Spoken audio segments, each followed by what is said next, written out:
Life is like a stream that flows continuously. The better we understand that, the better chance we have to produce good results out of all of our challenges. Life and how to live it is a serious matter. Hey, life is no joke except to the jokers. It is risky, full of peril, and there are constant threats to the good we want and to the pursuit of happiness. However, it is undue concern, or concern that takes up too much mental time, that begins the harm. It's like a family planning a wonderful trip. While they certainly should be concerned about the condition of the car, the tires, and making sure they pick the proper route, it would be foolish to allow themselves to be completely turned negative with the thought that they might crash and kill the entire family. If that were the case, even if they went, the entire trip would be turned into one nightmare of fear with the specter of chaos looming around every curve, rather than enjoying the wonderful trip they had planned for themselves and their family. A lot of people do that with their entire life. Bring to question now what your mind tells you or what others tell you, and pledge not to go for false alarms. "I've had it" is a good beginning. Think back over all the things that you worried about, all the fantastic, catastrophic events that your well-meaning advisors had told you were going to happen. Be pleased that none of them ever happened to you, or else you would not be alive today. 90% of the things you worry about never happen anyway. All of us have had these well-meaning advisors who want to appear larger in the eyes of those they wish to advise, and who immediately rear back and describe every single bad option they can think of that might possibly happen. By the time they have finished, the one who has come for some confidence and some help wonders why he even bothers to live anymore. And the fact is, those things are never really going to happen anyway. There are many ways we could describe it. Worry is fear painting pictures in your mind. And if you watch that mental movie too long, you get a false picture of how things really are. Worry is a mental broadcasting station, and more often than not, it is false or at least distorted propaganda. Worry has that sneaky way of stopping short of giving you all the facts. Worry is often the trickery of mentally filtered facts on the negative side, and the bold declaration that these are all the facts. Worry has the mental audacity to suggest that the elevator only runs one way, down. So, start to make these declarations. And if you mean it, they will start you on your way to confidence and adventure, free of the worry habit. Say first, "I've had it with worry. I'm tired of being beaten down and hassled with all those negative mental pictures. I refuse to be tricked by false facts. I'm really not that weak. Never again do I want those sick feelings inside, those mental false alarms. I'm tired of the drain on my resources. I'm tired of the embarrassment of the lack of confidence. I don't want people, especially my family, to see me in this state anymore. I've got more to offer. I refuse to let my life be short-circuited any longer by letting my mind run wild with a distorted view of the facts, whether I bring it up or if it comes from someone else. I will gladly take up the war of faith over doubt, reason over fear, and positive expectation over worry." So talk to yourself right now into a change of attitude. Be persuasive. Go all out. Show yourself the hell if you don't, and the good life of answers and progress if you do. Say to yourself, "What a fantastic feeling it must be to stop the panic drain on my mental energy, emotion, and physical strength. Imagine putting all that saved energy and emotion and strength into my action plans for the good life." Believe your beliefs, doubt your doubts, stay on the campaign to give worry a bad time, like being your own conscientious judge, say, I've had it with the presentation of a one-sided story. I sustain the objection that worry has failed to bring out all the facts. I despise these mental courtroom maneuvers that try to belittle my client, me. I demand the whole truth, and if worry will not be silent, I may cite him for contempt of the court of reason. If you can survive all that has happened to you up to this moment in your life, in spite of doing and thinking many of the wrong things, imagine how you can succeed by now starting to do some of the right things. The best answer to worry is confidence, and confidence starts first with awareness. Here is one of the most important lessons in life to learn. Life and business is like the changing seasons, and the real challenge of life is to learn how to handle the winter and take advantage of the spring. In short, that's it. You see, winter always comes, but so does the spring. Night follows day, but also day follows night. Sure, the tide goes out, but it always comes in. Opportunity follows difficulty as surely as difficulty follows opportunity. Those times when worry, like winter, takes its heavy toll. Winter always comes, so does the night. Some happenings in our life will always be a cause for concern, and sometimes concern turns to worry, and worry turns to fear. But remember, that is to be expected. Each day, each event, each season brings both expected and unexpected challenges that we must think about and make decisions on. The best answer to worry is confidence. Self-confidence. Now we must consider this. The most fatal deterrent to self-confidence is guilt. Not doing all you know how to do to the full extent of your present ability weakens the foundation for confidence. The biggest part of worry comes from the lack of this personal confidence. And lack of confidence comes from two major things. First, no goals or plans. And second, no daily discipline to achieve. The inaction to cure or handle small tasks is what starts the guilt process. And that always tends to make you look at what's wrong and expect the worst.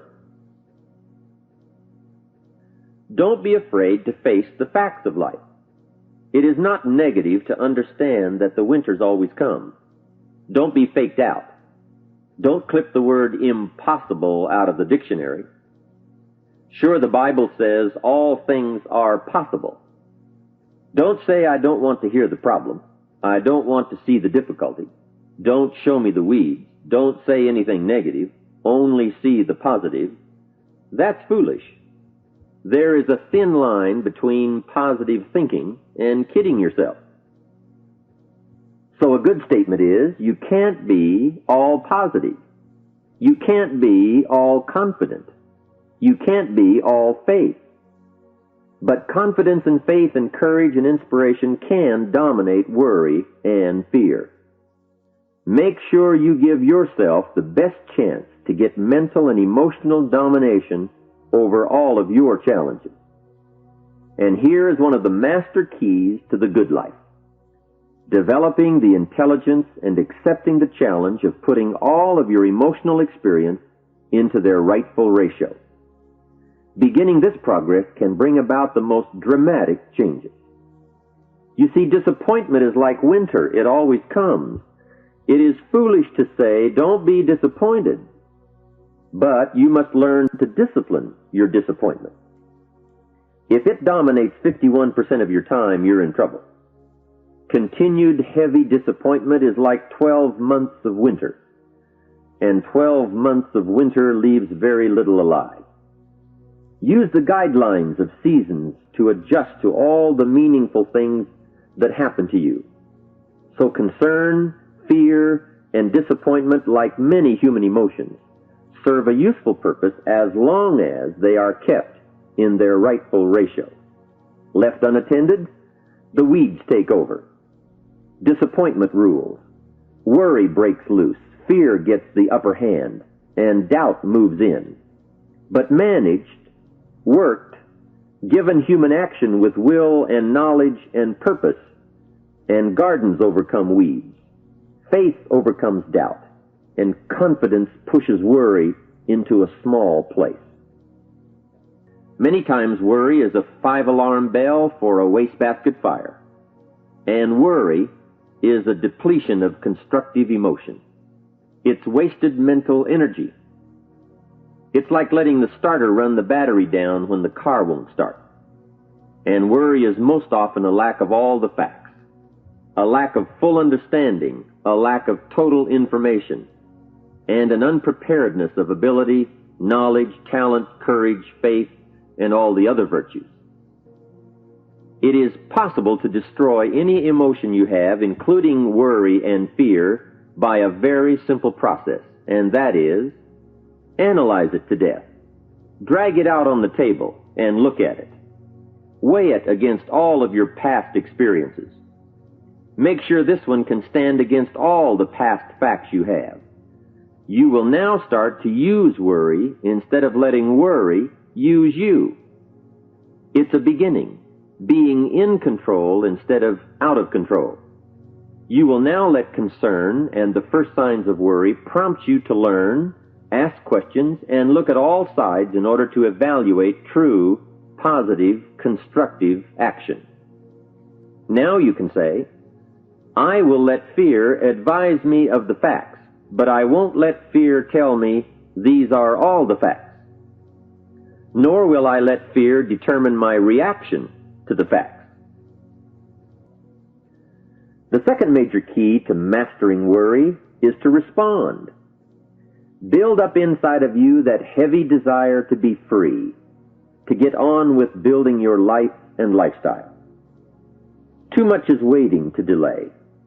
Take a new look at your opportunities. Figure out new ways to seize them immediately and make them work for you. And here is a key. Bring a new dedication that you will master yourself with enough discipline to be more than qualified to do the present job and prepare yourself for the next move up. Expose yourself to every stimulation possible that will put all this in perspective. Worry might well be killer number one. And if it is not the number one physical killer, although doctors tell us worriers die sooner than non-worriers, and we have all heard the expression, worry yourself to death, at least it is the number one killer of dreams and achievement, of energy and vitality and lifestyle. And remember, left unchecked, it can become like a mad dog loose in the house, and the sorrow and pain and regret is too large a price to pay not to do something about it, and to do it now. So much for what worry is. The next question is, what can I do about it? What is the first step? My best advice on this is to first recognize worry for what it is, admit what it does, and then decide you now want to be free. It first starts with decision on your part. And may I add, well, you should decide. Why let worry continue to take money out of your pocket and bank account? Why let worry any longer keep you from becoming all you can be? Why let it rob you of better friendships, better business, better profits, better results, better communication, better family relations? Why impose your worry on others any longer? It's a burden you can get rid of and a monkey you can get off your back. Why not be rid of those sinking, nagging feelings that all is not going to be well, that you can't do it, that it won't work out for the best? Worry is undue concern that takes up too much of your mental and emotional time. I know the damage and effect of this killer, worry, firsthand. Over a period of some 3 years, I let worry get out of hand. The combination of small and big worries about my circumstances, what people thought of me, my finances, my abilities, the future, my progress, all led to a complete physical collapse. A stay in the hospital, emotional, mental, and physical exhaustion, and a deep despair I couldn't shake. A sad picture for a young man who should have been well on his way to carving out his share of opportunity. I worked my way past the minefields of worry and disaster and out into the clear air of mental sunshine. And if I did it, anybody can do it. I'm not saying it's easy. It took me almost a full year to kick the worry habit. It took practice and much effort, but it was well worth it. Remember, don't ask for the task to be easy, just ask for it to be worth it. Don't wish it was easier, wish you were better. Don't ask for less challenge, ask for more skills. Don't ask for less problems, ask for more wisdom. It's the challenge that makes the experience. And life and its color and meaning and adventure for you is this collection of experiences. To wish them away is to wish your life away.